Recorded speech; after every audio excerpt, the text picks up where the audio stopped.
La historia de Tomás es una narración descarnada y visceral que se centra en un hecho, que siendo un crimen repudiable, es un hecho constante y muy repetido en las vidas LGBT.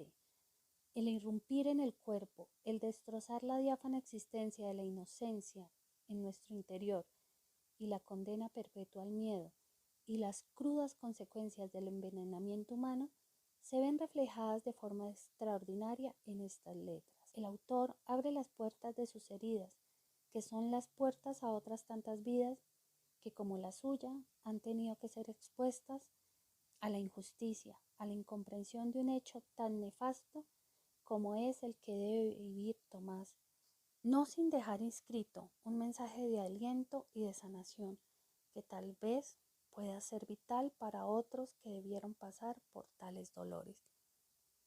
El monstruo de mi habitación, escrito por Leyar Alfredo Cobos González. Una noche, mientras dormía, Tomás despertó sobresaltado por un extraño ruido que venía del armario. Al principio pensó que era solo su imaginación jugándole una mala pasada, pero el ruido se hizo más fuerte y Tomás empezó a sentir un frío intenso que le recorría todo el cuerpo.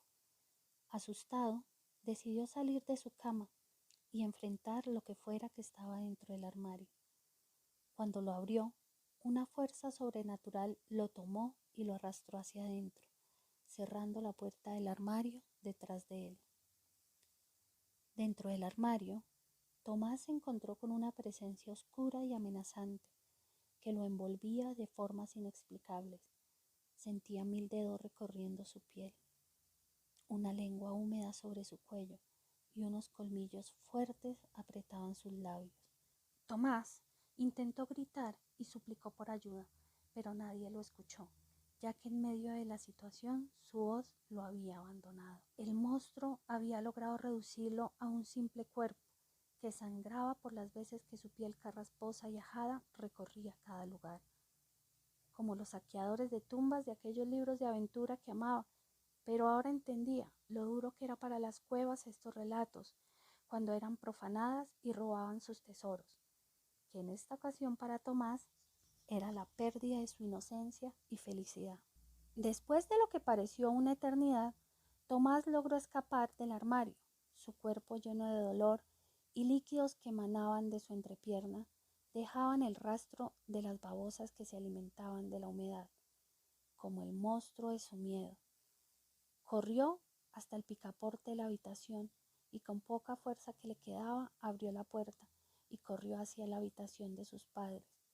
Exaltado y con el cuerpo en un eterno dolor, le contó a sus padres lo sucedido, a lo que ellos, con una gran carcajada, dijeron que era un simple mal sueño, enviándolo a dormir otra vez a ese tétrico lugar.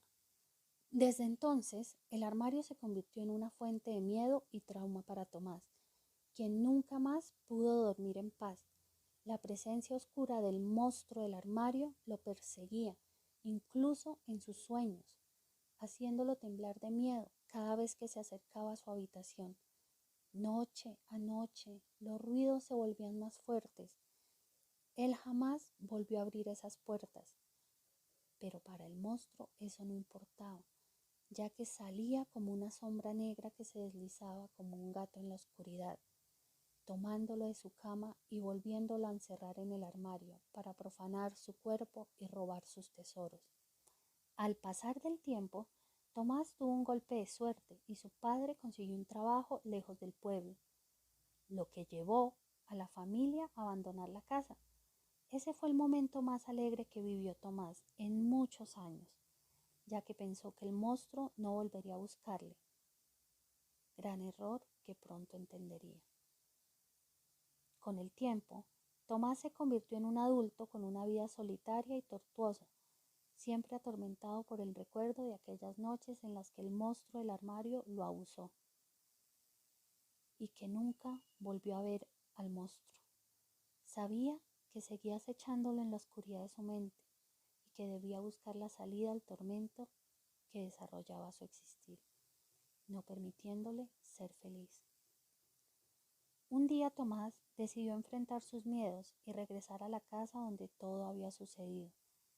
Cuando llegó a su antigua habitación, el armario seguía allí, inquietante y amenazante como siempre.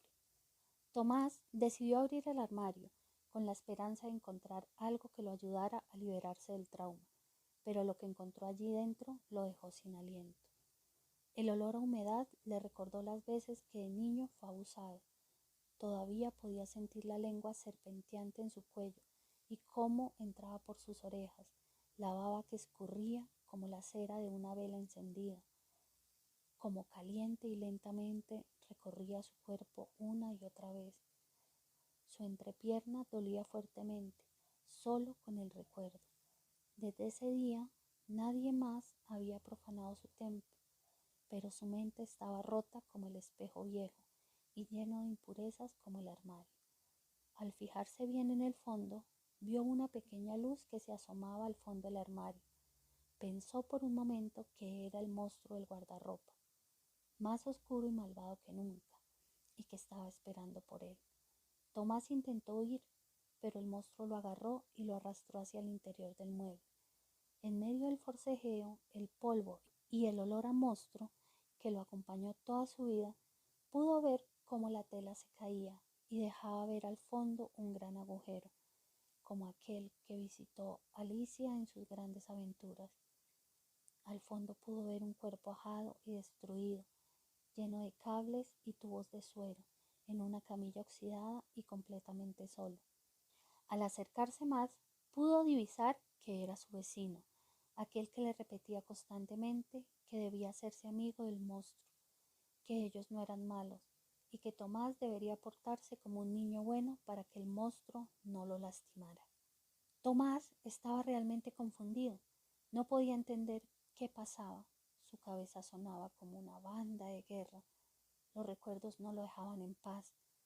Decidió pasar aquel agujero que conectaba los cuartos para ver a su vecino, pero al estar frente a frente lo miró a los ojos y recordó esos ojos fríos de serpiente. El olor se hizo más fuerte. Era él, el monstruo que ahora no solo olía a miedo, también a cadáver, porque eso era, un cadáver que se podría como lo hace la fruta en el mercado, cuando no se vende, sola y manoseada por la vida.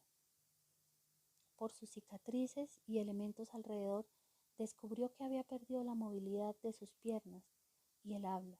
El monstruo en el armario no era más que un remedio de carne y huesos que se descomponían en el cuarto que conectaba al de Tomás. Desde ese día, Tomás decidió enfrentar su trauma y buscar ayuda para sanar sus heridas, aunque el recuerdo del monstruo del armario siempre estaría presente en su mente. Tomás sabía que nunca volvería a ser víctima del abuso.